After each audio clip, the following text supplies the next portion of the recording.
What is going on, Panther Nation? This is your host, Brandon Herbert, and I am so excited about today's show.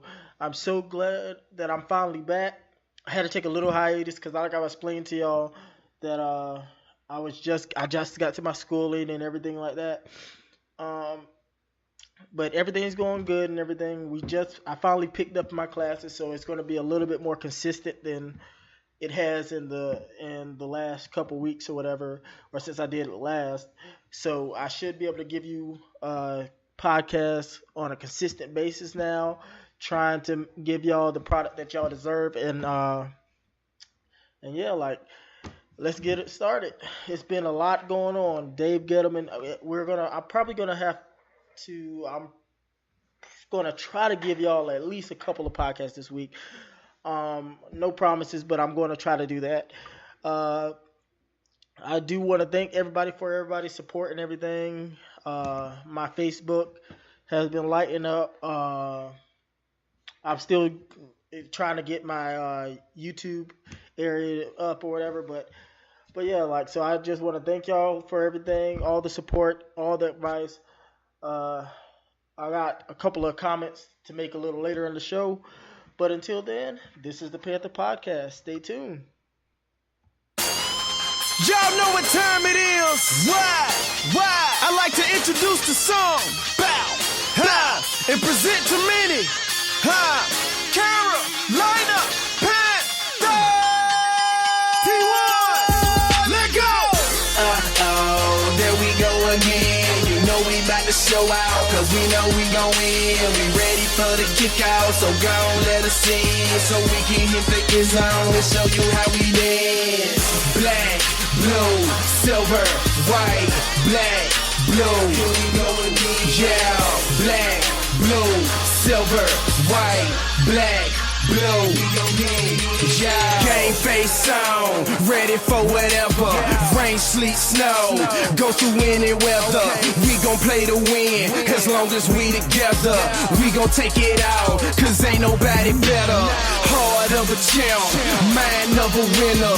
All we do is win, that's the anthem. Show up to your city and make a lot of noise, and they be like, who that? Panther! Yeah, we be going hard, and we be going strong. We known everywhere, cause we be putting on. Losing on condone that, point blank period. Shut the league down, cause it is that serious. Uh-oh, there we go again. You know we about to show out, cause we know we gon' win. We ready for the kick out, so go on, let us in, so we can hit the end zone and show you how we dance.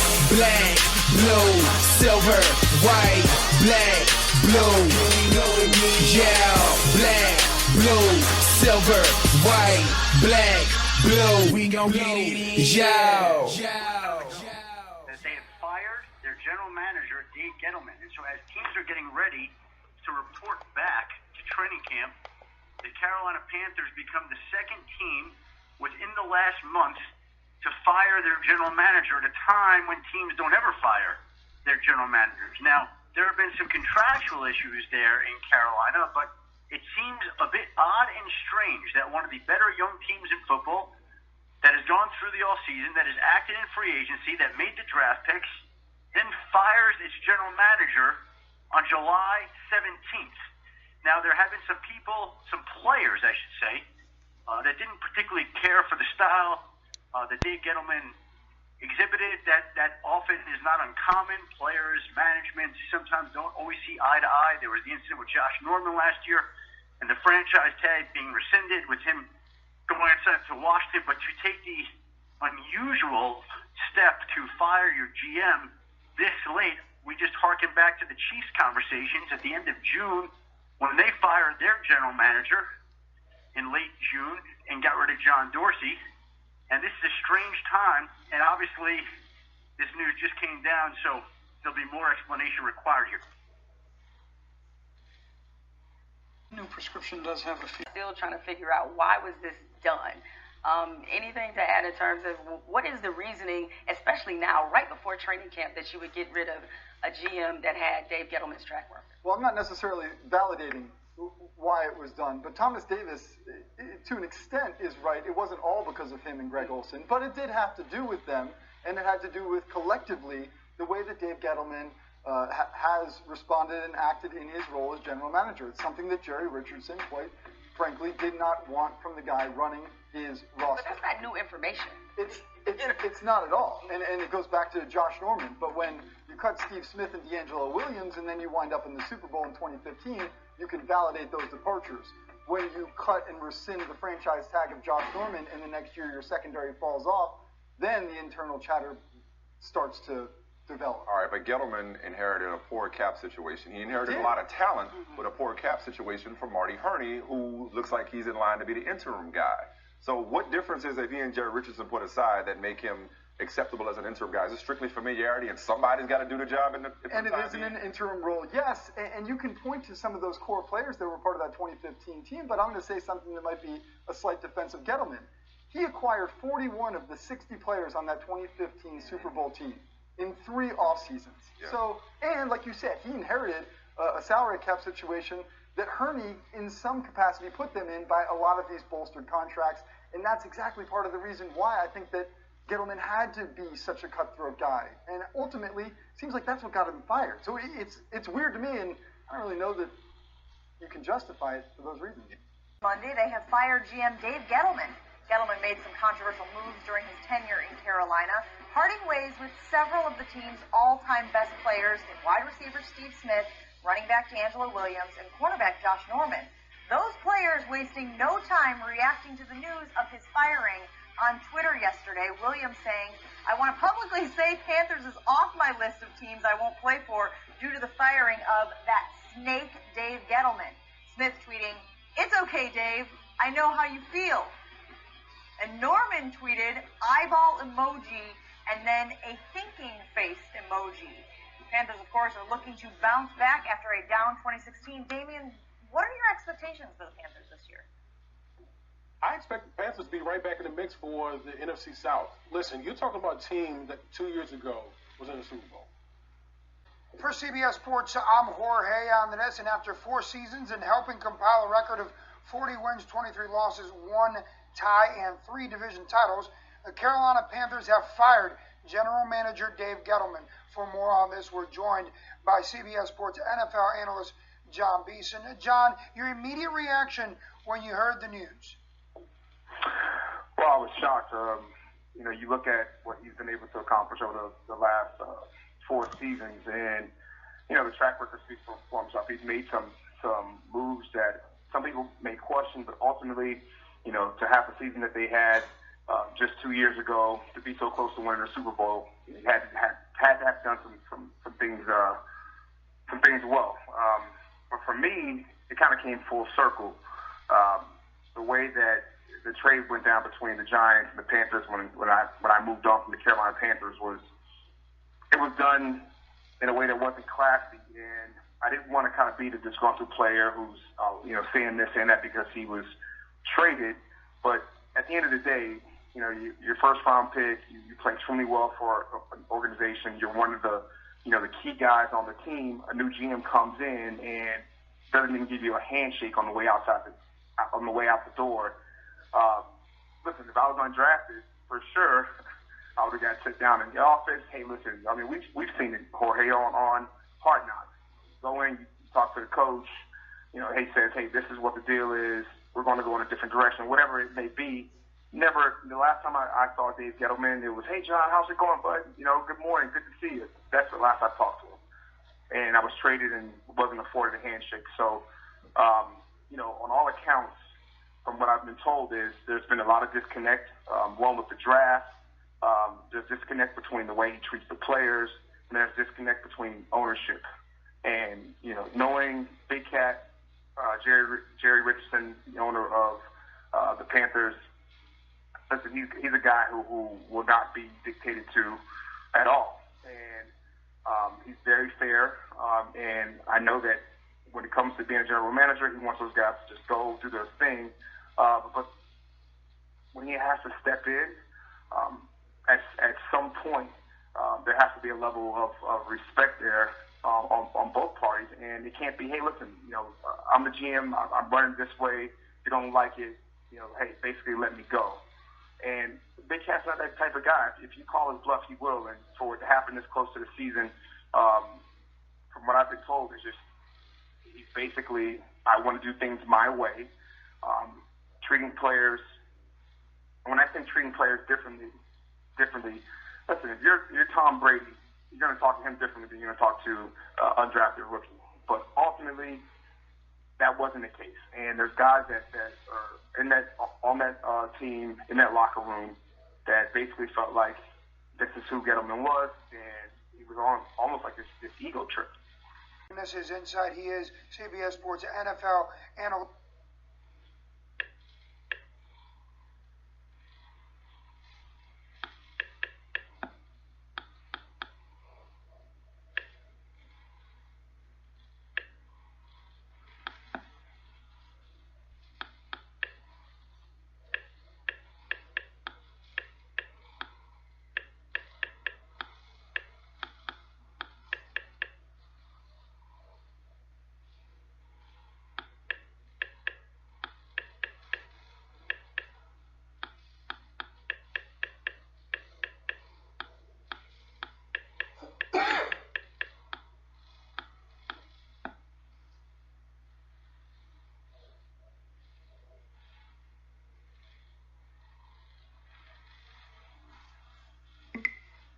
Let's start off with what happened with you and Gettleman.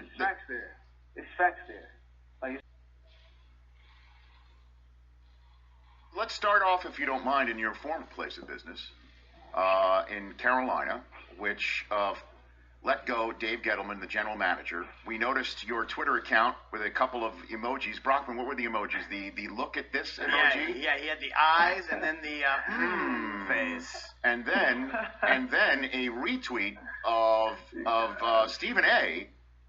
Going off about how Gettleman handled your contract negotiations. So what are, if you could put in your own words, your thoughts on Gettleman's firing in Carolina? I mean, I don't really have much of thought, and it's just that's thinking of, if you're at that high of a level, why would you think of such a thing to do? Shoot, you go back from a Super Bowl contending team to not, and you wonder why. You look around and it didn't just bring that fire on the field. We brought a different element of chemistry in the locker room that brought guys together. And shoot, little sticky Steve's over there, and it's just take one of those places, pick one of those parts out. Since you don't subscribe to those type of players, what do you think was going to happen in a way? Like, I mean, you face those dogs in the NFC South over there, when they went up against those wide receivers. I knew that. Guys on the team knew that. I don't see why he wouldn't. Person in that position should obviously already have that in mind. But like I said, I wasn't drafted by the guy, so obviously he probably don't know, my story and how I came up from that part of the team to, rising the ranks to where I'm at today. It was just wild. But I don't know. I don't like to kick nobody when they're down. I'm not that guy. No, I know that too, Josh. No, I know that. And then also, obviously, if you're in a spot where you're happy, so you don't want it to be. I get it. You don't want to. I know you don't want to come across like you're unhappy being in the spot where you are to talk about the spot that you were in. But when Stephen A. you retweeted what Stephen A. said. Is that an accurate portrayal as to what happened with you and Gettleman? It's facts there. Like, it's not no, mistaking the case. I mean, it spoke some facts that I actually, it was real. It was truthful, and it was just like, okay, well, actually that kind of did happen. Some of those things kind of did happen. It was just sitting back here looking at it like, yeah, man. At the end of the day, you have guys in that higher position. You would think that the decision making would not be rational. It would be thought out and planned. It wasn't like son of a gun had to make it that day. Could have waited. And like the July 15th date was coming up anytime soon. It was just so rational and just stupidity, at that level. But like I said, I'm not the guy that's up there making those decisions. At the end of the day, like I said, I don't like kick nobody right down, but if I was to walk by someone and I just, and he was down on the ground, I just tripped or something, and my foot came up. I mean, I don't think I would apologize for it, but that's just kind of happened. The Rich Eisen Show, weekdays at noon Eastern on radio stations across the history. Surprising move, the Panthers firing general manager Dave Gettlemen. According to NFL Network insider Ian Rappaport, Gettlemen was in a shaky place with ownership. Ian adds there were rumblings that all was not well between Gettlemen and owner Jerry Richardson after the GM failed to re-sign Josh Norman. And as soon as that news came down here in the newsroom, there was just a flurry of activity behind me. And in terms of the activity from other players like Norman, subtweeted, we heard from players who were actually reveling in this news because apparently there were some players who were rubbed the wrong way by Gettlemen. So I am going to step away, but you discuss in New York what you think of the move of Gettlemen now out in Carolina. And the move of those players deciding to sort of clap back and chirp, and it's Mike Tolbert did on Instagram. Steve Smith did as well, so we'll get to a great report by you, Will Selva. It's 9 days before camp, or 8 days now before camp. I don't even know if it's Tuesday or not, so you shouldn't ask me. But let's go over our thoughts on this Dave Gettlemen situation. Maybe like your instant reaction. To me, it's just a why now thing, because you have a 6-10 season. You knew that months ago. So I don't know what happened. I can't speak to that, but it seems like something happened. Yeah, and Tiki, if I'm not mistaken, you have a history with him. Well, he was a scout or pro player personnel guy with the Giants when I was there, and so I know him. He's a Northeast guy, and my gut reaction, Kay, to answer your question was, okay, he's from Boston, right? He grew up in this area. It's a different way of talking and handling certain situations. It just wore out its welcome down south, where an owner like Jerry Richardson has this familiar feel, and we're going to do things the right way, and you need to be straight with us, but not harsh with us. And we all know that Dave Gettlemen has been harsh with a lot of the players. He saw it, but I am who I am. Uncharacteristic, unceremoniously gets rid of Steve Smith. Obviously, D'Angelo Williams had some issues with him as well. And Josh Norman, which we talked about. Beloved by fans. Absolutely. Love those guys. And so that was my gut. But it's one thing. Everybody wears out their welcome eventually, and that happens part ways. But after the season, this is the timing of it is insane. I thought it was crazy with the Chiefs and the John Dorsey breakup at the time. That was 2 weeks ago. Now we're doing the countdown to camp. We're a week away. And you have the chef here of the team who has put them in. The team's been in the playoffs 3 of the last 4 years. They went to a Super Bowl. So this was not your typical, well, we just went our separate ways. I don't know if there's an incident. I know Ian was talking about maybe things started with the Josh Norman thing. I've heard rumors about Greg Olsen. Well, so there must have been something dramatic. There's two, you're talking about beloved players.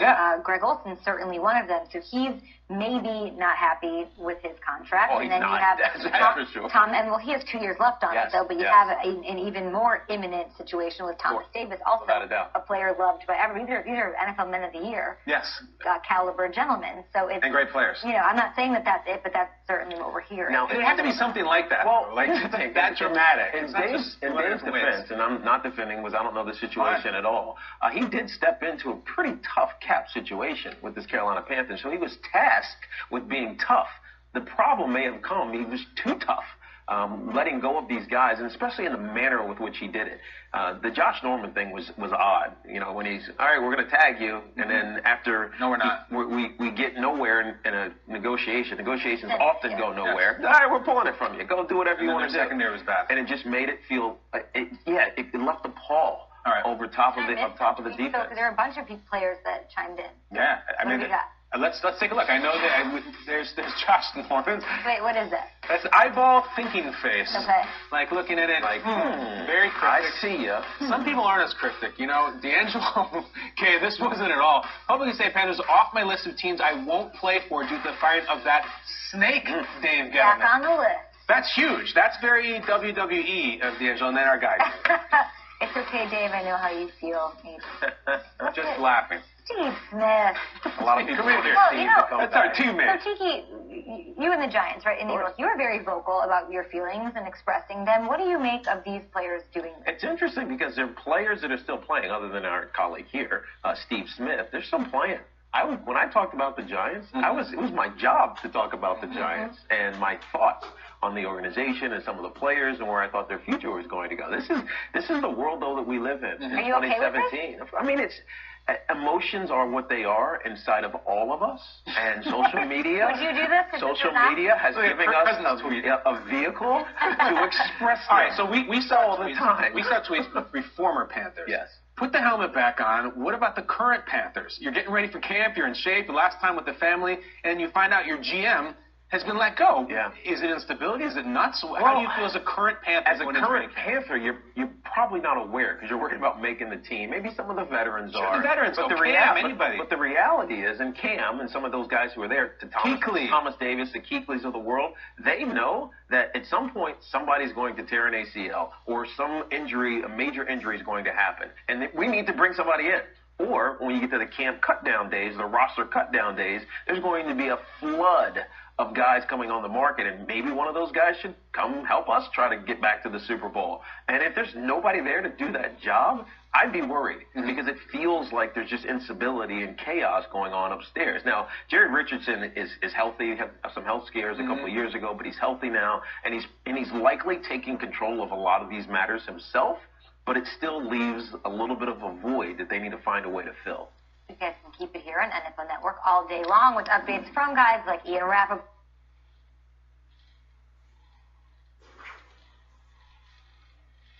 Take on what I guess we can call it kind of an unusual situation there. Unusual, unheard of. Unusual to say that. That's an understatement. First of all, shocking that Dave Gettlemen was fired. He really did a good job. Equally shocking that Marty Hurney came back. Now, that's the bad news. The good news is that Marty's eminently well qualified. Ron Rivera is going to feel tremendous because he loves Marty. They have a great relationship. So everything in the building is smooth and easy. The big question is, why was Dave Gettlemen let go? If it's contract issues, that's dicey. That's very dicey because they have two guys that are up, Olsen and Davis. Olsen, you can understand a long-term contract. Davis, no, not at his age. So if that's the sticking point, that's a rumor. I don't know that to be the fact. That's going to be a difficult task for Marty going forward, but he's up to it. As far as the rest of the building is concerned, nice and smooth. They've weathered the storm because everybody likes Marty, and he's eminent.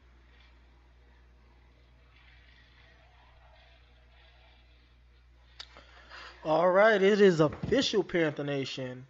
For 1 week now, Dave Gettlemen has been relieved of his duties. I hate to tell you, I told you so, but since I was probably the only one on this bandwagon the whole entire time, and I'm going to list some stuff to back up what I'm going to say, but I told you, I mean, he did do a great job. He did do a great job of getting our cap out of problems and everything when he first got here, but he did so much wrong. But yeah, Dave Gettlemen is kaput. He's gone. So before, like I said, I understand that a lot of people is going to try to defend him and everything. I get it. He did his job.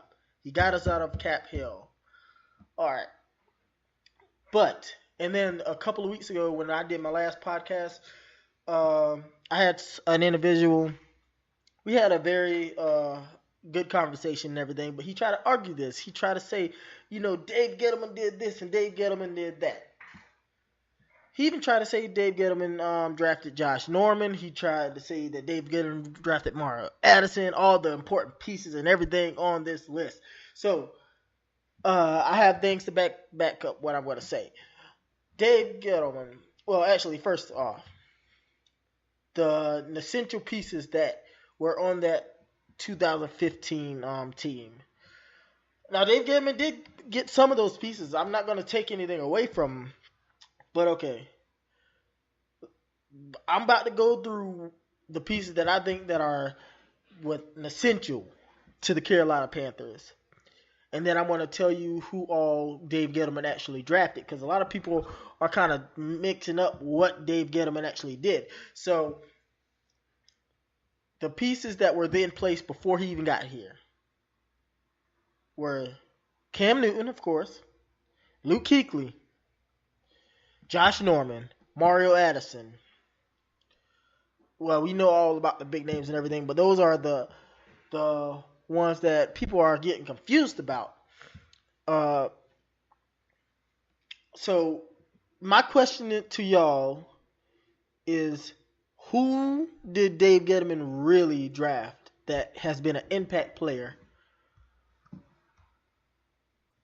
I mean, now that you think about it, and that's a really tricky question.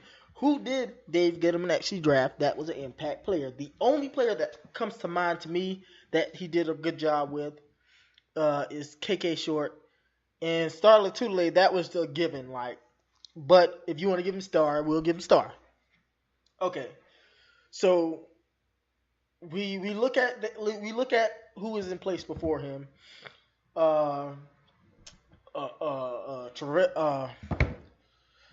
Terrell Wharton and not Terrell Wharton. I'm sorry. Trey Turner was he didn't draft Trey Turner.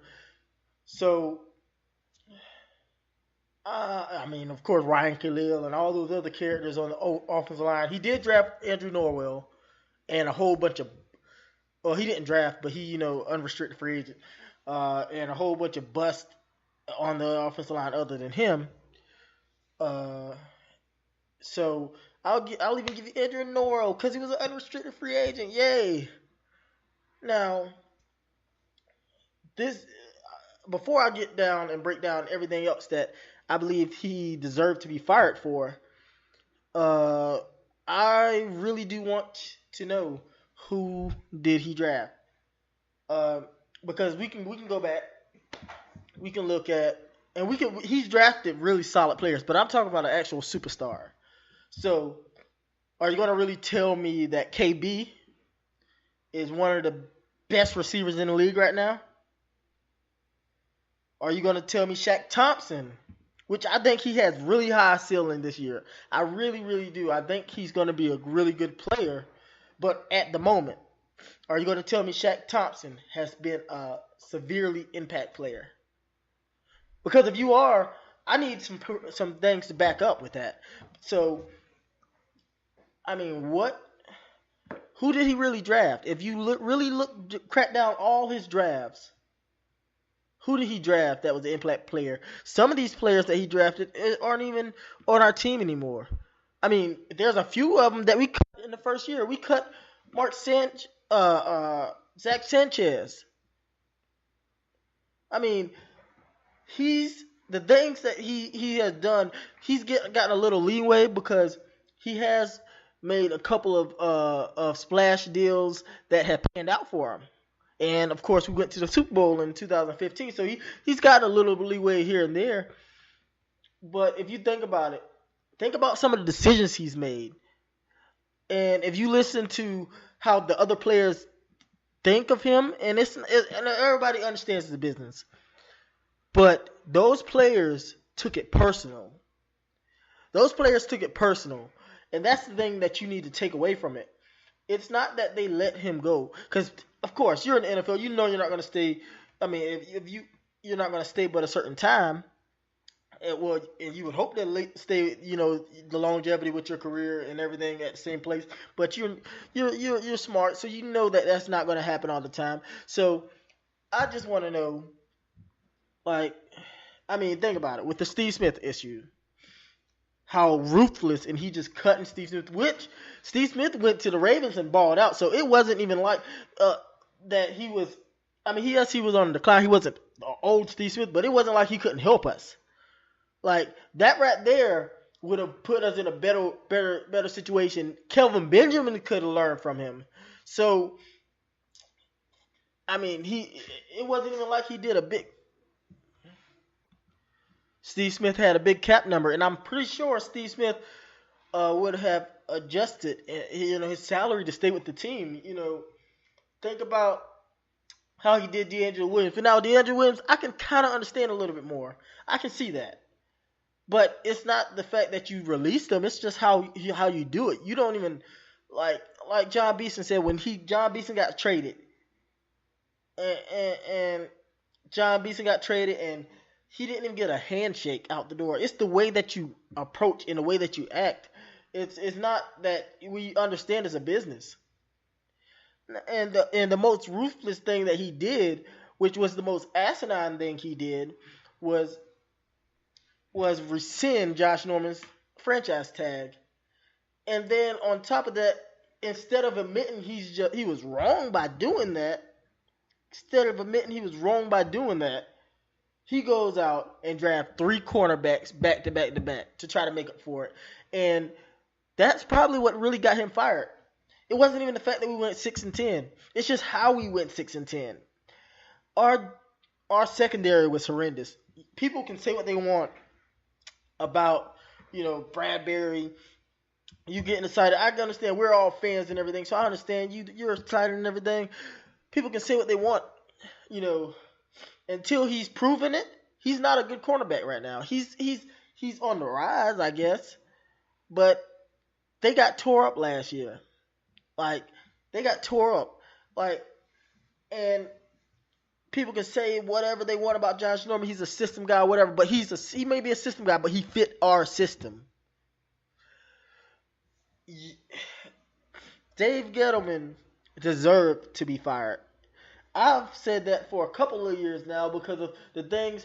Like this year was the one year that I didn't think he should be fired, because I actually appreciated him going out in free agency, being active in free agency, and going out and trying to make something happen to show that we're not rebuilding, we're just re-energizing. I really appreciate that. This is the one year that I thought he shouldn't, but every other year I was on that bandwagon. So it's just crazy, man. It's crazy.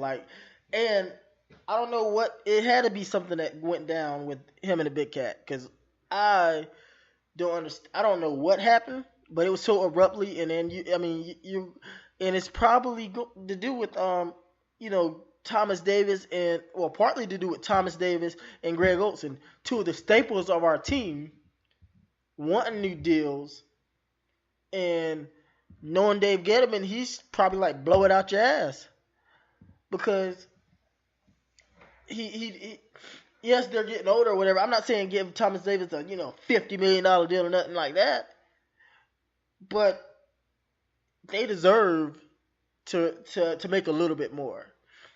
So and knowing David Gettleman, like I said, that's probably what pissed Jerry Richardson off, because he's like, these 2 guys have done the right thing. They're former men of the year, and men of the year. One of them won the men of the year and everything. Thomas Davis won. Like, these men are actually really good men that takes care of their community and everything.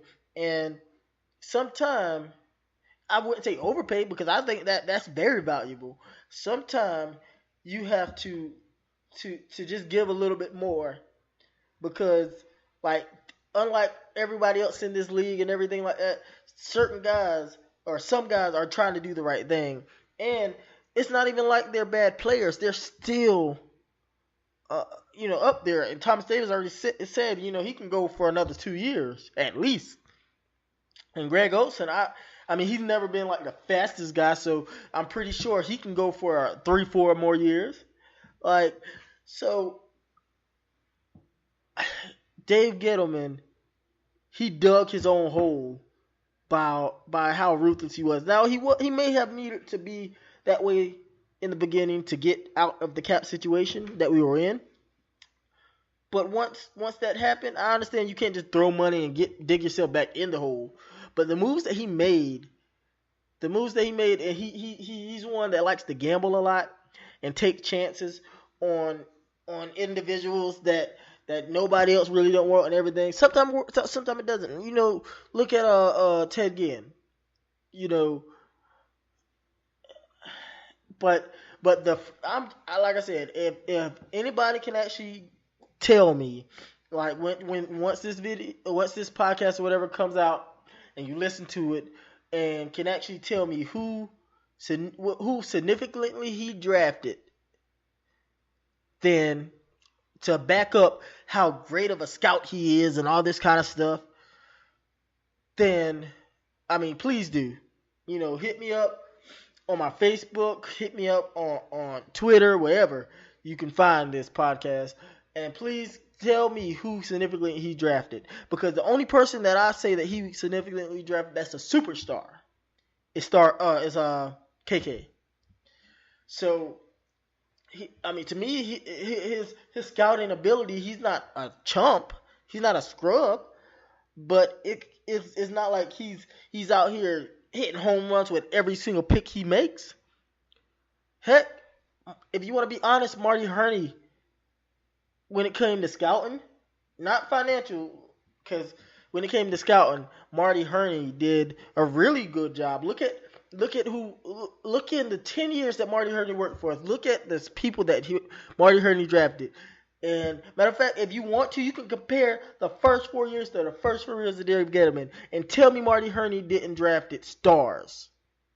I mean, he's had busts. Everybody has busts. But Dave Gettleman, he beats his own drum. And that's what I think that Jerry Richardson got tired of. Like, you can't do that. Like, you really can't. And especially when the owner is telling you, hey, I want these guys signed. And you're basically like, hey, I'm the GM. I do what I want and all this kind of stuff. Well, if you're the GM, you do what you want. You're gonna have to find a new job because Jerry Richardson isn't playing that. I mean, it said something. It said something. It's profound. It said profoundly something that all these players coming out. And at first I thought, with Josh Norman, it was just a bad, he just had bad feelings and ill feelings towards him and everything. But other people John Beeson didn't say nothing when he got traded or whatever. But when John Beeson speaks out and says that the man didn't even give him a handshake out the door and say thank you for your services or nothing, that says a lot to me. John Beeson is a class act guy. And it just says a lot. Like, it really does says a lot. Like, this week, like I said, has been crazy. So I'm going to try to do another podcast,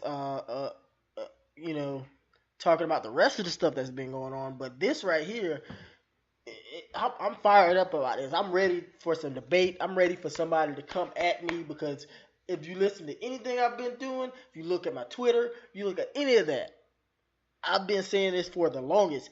But the surprising part to me is this wasn't the year that I thought we should fire him.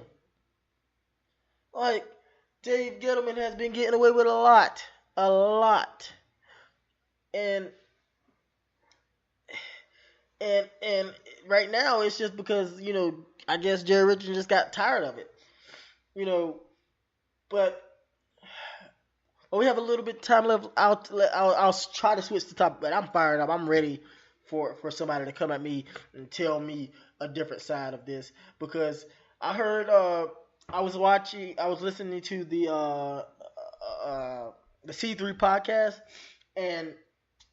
and Joey, like, I love Joey, but Joey, you are so wrong, so wrong on so many different levels when it comes to why David Gettleman was a great GM. Like, you say that he drafted all these great players. I want to know why. Who? What star do we have that he drafted? Andrew Nowhere, all right, he might be a Pro Bowler or whatever, but I mean he's an above average talent. He's not a superstar. Like, who did you draft, Dave Gettleman? I really want to know, guys. If you listen to this and you got something to come at me with, then please do, because I want to know. When I was itching to get this to do this podcast so bad, because when this came up, I was even more fired up than this. I was like, yo, I've been saying this for the longest. I've never been the biggest Dave Gettleman fan. Now, I was glad we fired Marty Hurney, and that's bringing up to my next topic. I was glad we fired Marty Hurney, but at the same time, no, I was never a big fan of Dave Gettleman. Even when we went to the Super Bowl, I still say the Super Bowl. Yes, we had a dominant defense, but that defense was in place. Like I said, a lot of those pieces on defense were in place before Dave Gettleman got there. So I still say that most of that was because of Cam Newton's outstanding year. Hopefully he can bounce back this year. Most of that was on Cam Newton, because Ted Ginn as a number one receiver, that's all I'm going to say is Ted Ginn as a number one receiver. He's never been able to hold that role. So to me, that was just an outstanding job by Cam Newton. Like, Ted Ginn getting 10 touchdowns. Tell me anywhere that that's probably, if you combine all his years in the NFL, other than Carolina, that was 10 touchdowns might be his whole career. Like, so, I mean, I'm sorry, but like, while I got a little bit of time left, let's talk about how we decided to put Marty Hurney in an interim role. A lot of people are like, so upset about this, but I can understand why they did it. Marty Hurney, he's always had ties to Charlotte. He didn't leave the Charlotte area or anything. Didn't even try to get another GM job. So, and he's attached to the Carolina Panthers right now, and he's, like he said in his press conference, he's invested. And it's not just that. Marty Hurney, he knows how to run the Carolina Panthers a little bit. He's familiar with everybody. He's even familiar with Ron Rivera and everything. So, like, I mean, I understand why they did it. I mean, I hope he don't stay as general manager. I hope it's just really an interim role. But knowing Jerry Richardson, he loves to give people chances and all that kind of crap. I really hope that he just learn his lesson and be like, okay, you did your job. Thank you for stepping in at last minute and everything like that. But I got to find me another GM, because as a scout, like I said, Marty Hurney is really good, but I do not want to go through that cap where you're giving away so much money to people that are about to retire or people that are average players. I don't even care, but like I said, if they're older but they're still given, superstar talent, then you pay them like that. You pay them as such. That's what they are giving you. But I don't like the fact that you're overpaying average players. So hopefully he doesn't do that. Anyway, it's been a jam-packed show. I'm probably gonna record to give y'all another episode. I might even do 3 this week because I'm fired up this week. So if you don't know, you can catch me on Facebook. Just type in Black Cats community, and then you'll find me on Facebook. You can also use that as my website. Click the like and everything. Check it out. I'm updating constantly. It's the Blackkatzpodcast. The Blackkatzcommunity.com. Catch me on Twitter, Blackkat Community. And I'm out. And don't forget, if you're not a Panthers fan, you're not a fan at all. Y'all know what time it is. Why? I like to introduce the song. Bow, ha, and present to many. Carolina Panthers. T1, let go. There we go again. You know we about to show out, cause we know we gon' win. We ready for the kick out, so go on, let us in, so we can hit the end zone and show you how we dance. Black, blue, silver, white, black, blue. Yeah, black, blue, silver, white, black, Blue, yeah. Game face on, ready for whatever. Rain, sleet, snow, go through any weather. We gon' play to win, as long as we together. We gon' take it out, cause ain't nobody better. Heart of a champ, mind of a winner. All we do is win, win, win, that's the anthem. Show up to your city and make a lot of noise. And they be like, who that?